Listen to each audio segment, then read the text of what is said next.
The Parent Pilot Kit is a wonderful opportunity for parents to learn about brain development, media literacy, and social norms. When you know those three things, the next thing you do is form parent peer groups, which are the groups of your children's friends' parents. And you learn to set boundaries and monitor behavior. When you know those things, you can go a long way toward helping your children grow up safe, healthy, and drug-free. I'd like to welcome you to the Informed Families Media Agenda. Today's program is going to teach you a little bit about how media interacts with your children and teaches them that they need to do addictive and destructive lifestyles in order to fit into our culture. And what we're here today is to teach parents that not that you're a bad parent because you let your children access media, but how to be a better parent from here on now and how to use media in ways that enhance and develop healthy children.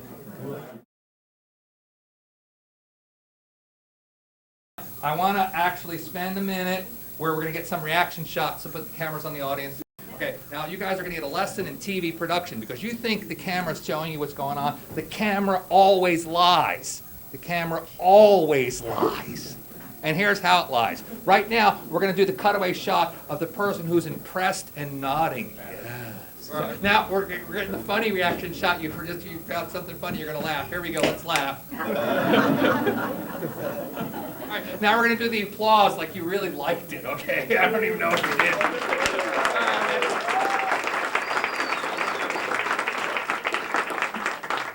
Do you guys understand the camera always lies?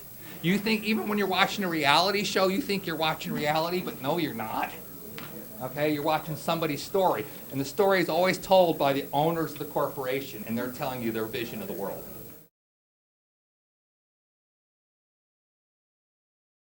I told you about how most of the media is owned by a handful of corporations. There's a thing called public media, PBS, right? And of course, this is a bad thing. We should defund it. God forbid that anybody has access to people's voices who doesn't pay for it. And they run some TV programs for kids, the most popular of which you may recognize here.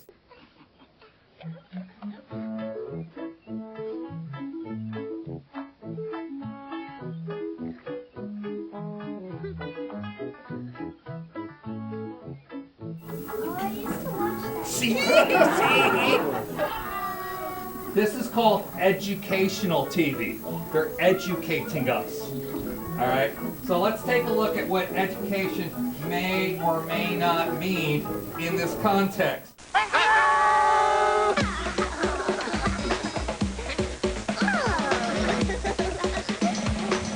All your kids' favorite characters from Teletubbies are now at Burger King. There's 6 beanbag finger puppets to collect in all. Get one in every tasty Kids Club hamburger meal you buy.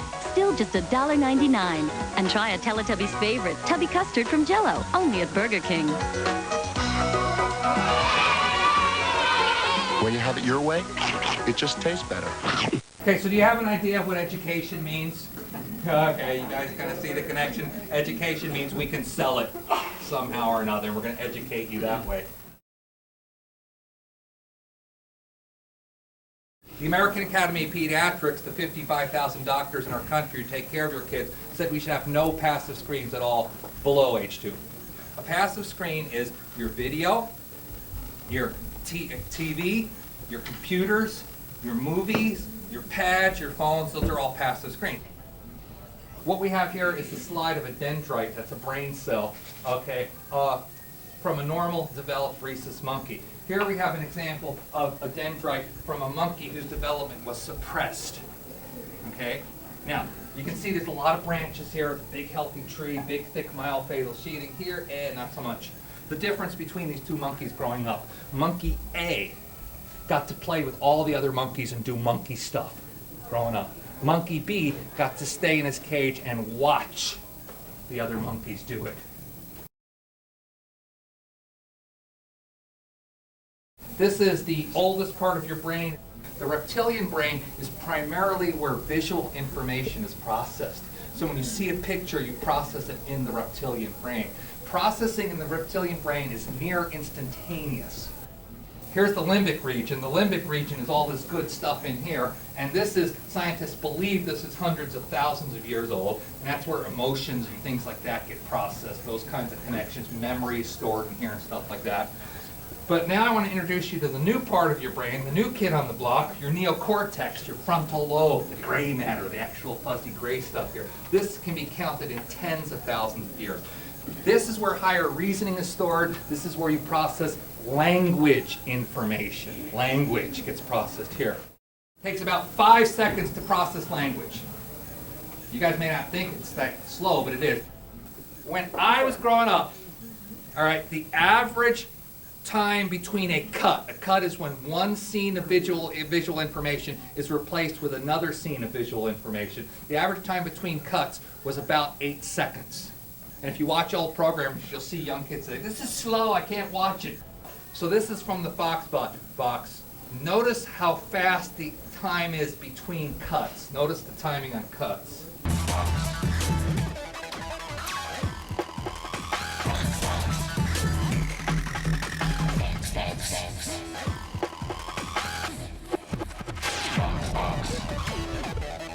The Fox box really rocks. Tell a friend. Okay, so we've gone from like 8 seconds between cuts to maybe 8 or 10 cuts per second, between 0 and 6, and again, between 10 and 13. Your children's brains undergo massive growth spurts. That's when they're growing. And the rule of brain growth is you use it or you lose it. So during those particular times, 0 to 6, and again between 10 and 13, the stuff you're putting in your children's brain becomes their processing ability. So during those periods of time are critical windows when your child is going to be learning to use the language part of their brain, which is slow, or use the reptilian part of their brain, which is the button pushing, I react really fast.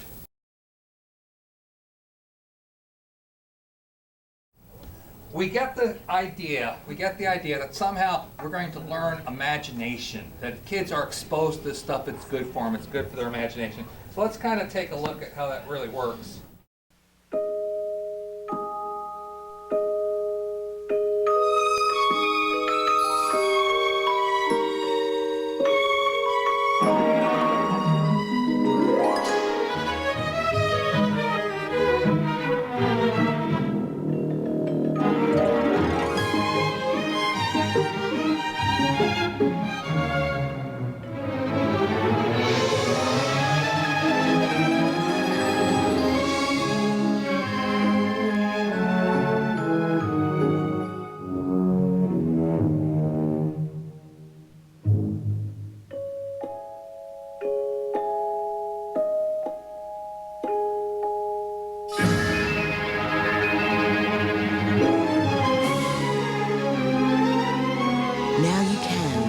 Magics, Honeybees, and Buzz Blasts. 3 magical new cereals from Kellogg. All right, so you guys understand imagination is product, I imagine another product. So they tell you your kids are going to be more creative if they consume this stuff. Remember that Burger King tie-in I showed you? It's education. Your kids are going to be more creative. No, they're going to have better memory of media event. Do not mistake imagination with memory. If you want your kids to be creative, you need them to supply the pictures. This is why reading is such a handy thing, because when you read, you make up the story in your head. So now I promised I was going to show you how the media tells you your parents are lame. Let's do a little Captain Crunch here. I wonder who's babysitting tonight. Mrs. Winkler. No playing. No jumping on couches. No loud music. What if she says no Captain Crunch? Roll over your teeth, Eddie. Crunch your eyes. Welcome to my house. House party, that is. All I want to do is jump and crunch. Please, jump and crunch. My Captain Crunch cereal is a cool part of this balanced breakfast. Crunch it past me, Captain. So this is the constant message your kids are being given. Behind your back, don't listen to your parents. They're not cool. They're dumb. So here's some of the suggestions I want to give you now. The first one is the American Academy of Pediatrics. Our doctors say no passive screens at all below age 2. None, none, none. No TVs, no computers, no video games, no phones, none of that below age 2. Number 2, between ages 0 and 6, and again between 10 and 13, you need slow media. Your children need to have less media and they need to have slower media if they want to develop this frontal cortex. When you consume this media, I highly recommend you do 2 things when you're consuming this media. The first thing is that you consume it with your children. You get a sense of what they're watching if you watch it with them. Now, you don't have to watch everything with them, but you need to know generally the content. Now, the last thing you need to do is when you consume media, you need to talk back to it. You got to start to train your kids to go, did you see what they just showed you? That's the time to put it on pause. They said this is crazy. Now, your kids will think you're crazy. But there's a ton of research that shows parents who talk back to their TV sets, their kids drink less. Parents who set limits have healthier kids. You know that? You know, we don't drink, we don't expect you to drink, period. No discussion. You cut your own meeting in half, spend that time talking with your children. Reading to them is an ideal thing, and then go out and do things with them. The most important thing is that you spend time with your children, and dinner is the best way to do that since you're eating anyway. And there's a ton of research that shows if you're a family and you're eating dinner regularly together, a whole host of problems go away. Don't leave here thinking you're a bad parent. Leave here thinking you're going to be a better parent, because nobody ever taught you this stuff.